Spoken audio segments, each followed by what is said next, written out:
These are Yemeni security forces training to take on Al-Qaeda. In the words of at least one U.S. commander, fighting terror in Yemen will never be as simple as mustering a force, taking a hill, planting a flag, and staging a victory parade.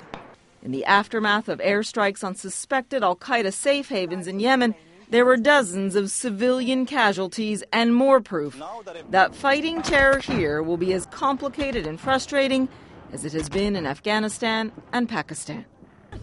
No, if America wants to attack Al-Qaeda, they can do so. But don't kill civilians.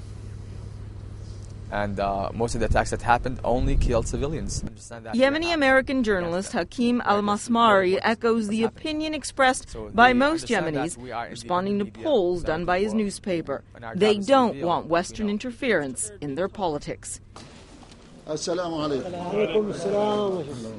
So much so that provocative cleric Abdul Majeed al-Zindani had this warning if Western troops ever consider putting boots on the ground in Yemen. What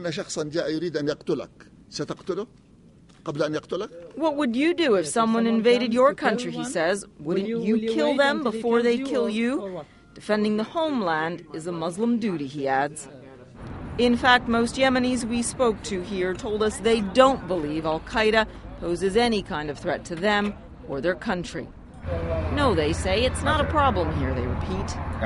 Poverty, corruption, medical care, basic human rights, those would appear to be the concerns of Yemenis.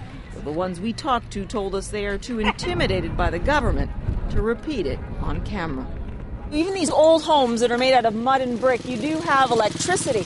Now, while people are unwilling to tell us this on camera because they're afraid of what the government will think, they talk to us about lack of electricity every day, water problems, problems getting basic food and cooking oil.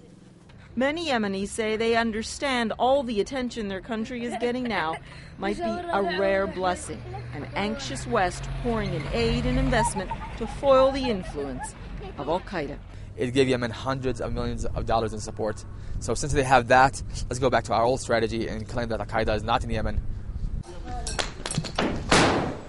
And so now the Yemeni government claims to have Al-Qaeda militants under control, and officials promise to keep it that way as long as a new stream of military aid and investments keeps flowing their way.